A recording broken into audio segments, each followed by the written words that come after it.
morning, guys. My invasive species was European frogbit, Hydracharis Morris Renee. You'll learn that this is a really nasty plant. So what it looks like, this was a nice illustration. As you can see, it's like a kind of like a heart shape, or like the peach emojis. You guys see?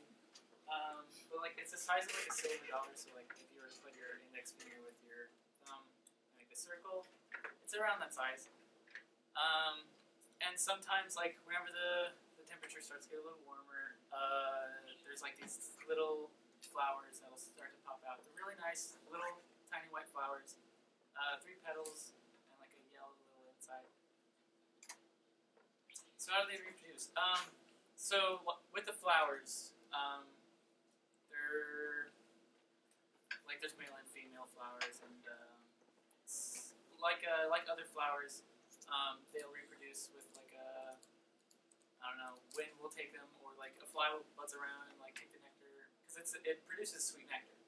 So it attracts a lot of flies, and it'll go from flower to flower, and then they'll produce these stems that are like a spaghetti string almost, like, and they'll produce tyrions, like these wintering buds.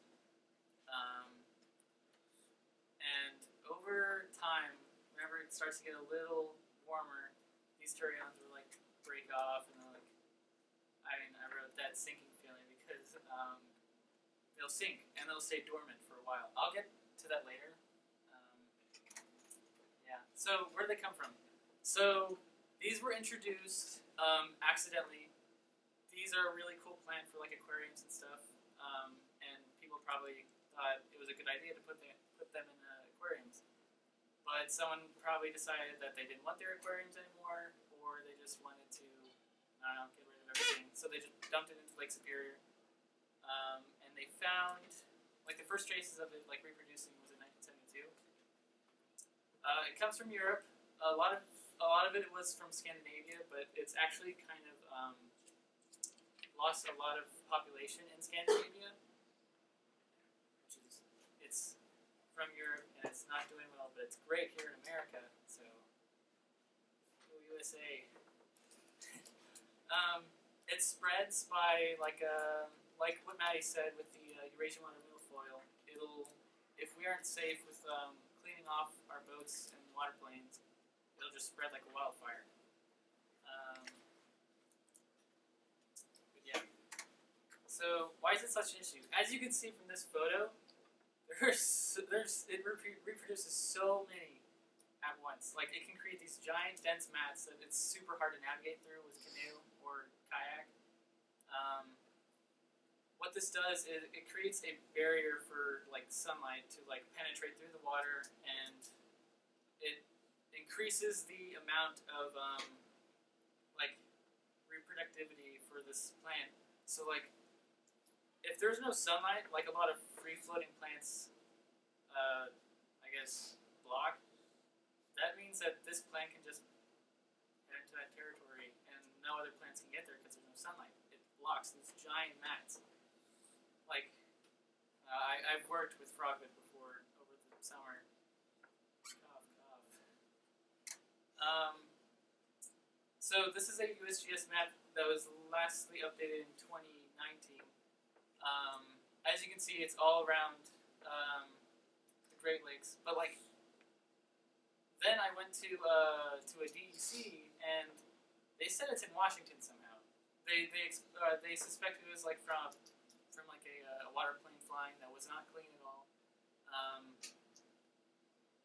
and it also just is a very gross plant. But yeah, it can spread like a wildfire. So,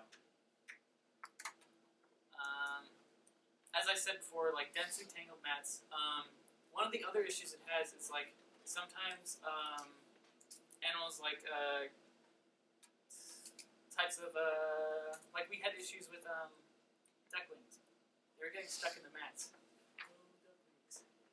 And bullhead as well. They can kind of get caught in this stuff because it seriously is insane how much can grow in a single area.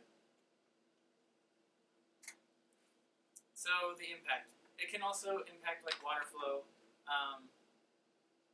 Like it is insane. Like throwing a single rake can get out. I don't know, maybe 50 or more out of one little area. And also, one thing it messes up is like if there is a portion of like a house that has like a waterfront like area, like if they're on the beach and there's frog bait in there, it lowers the property value by a lot. Also, fishing tourism, mainly because like people like can get messed up in there, and who wants to throw like a fly in this? They're trying to get that out. So control. So the aim for to like get all this out is like you want to get it before they sink, like the turions sink. There are many different ways to attack, but like it's just you have like a kind of like a portion of the year to get this out. I mean, you can get the plant out too, but like once it sinks, you're in for a ride. So chemical. Diquat, paraquat, and chlorothromide are all used on bodies of water that don't really flow. It's seen to be like kind of resourceful. Cyanotrim, they use that in the flowing bodies of water, so like stuff like that. I thought this was a good photo because it shows how much stuff you can get out. Biological. This is not a this is not a good idea because it is grass carp and they're invasive as well. So if you put this in there and they take out the frog bit, well, you got another problem. You got grass carp. That's a bad idea, man. But to implement another invasive species, to get another invasive species is always a terrible idea. But this is not an idea for anyone to like. This is just nature. Grass carp will eat this. Look at that stud. So physical and mechanical operations like I said, raking operations we do one here in Kaz. Just canoes with rakes and high school and college students and some other people. They will just canoe through large bodies of water and sometimes even into swamps. And all we do is rake the stuff into a larger container, either burn it or let it dry out, so there's no way that it can reproduce or somehow live. Also, as you saw with the Eurasian milfoil presentation, there's these giant aquatic weed harvesters that'll go through the lake, and like sometimes they'll get them too, but a lot of the times it's mainly prioritized to like Eurasian water milfoil because that's more of the problem. Transportation, like I said, cleaning vehicles, boats, aquatic planes. This should be common sense because transporting an aquatic plant to another body of water, that's a terrible idea to do in any body of water because you could have something that you don't want to put into an area that doesn't have it. And yeah, common sense. What should you do? So there is a way you can if you do find a way, or if you do find European frog bit, you can actually report it to invasivespecies.org. All you have to do is go to the website and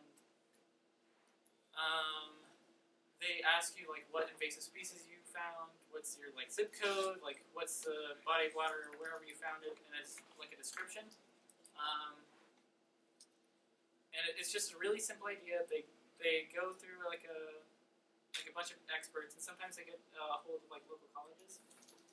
Also, if you would like to get involved with frog bit cleanup, Dr. Yorks does do talk to him. He does a summer type job. Pretty good thing. And yeah, get involved. My resources. Does anyone have any questions? Shoot.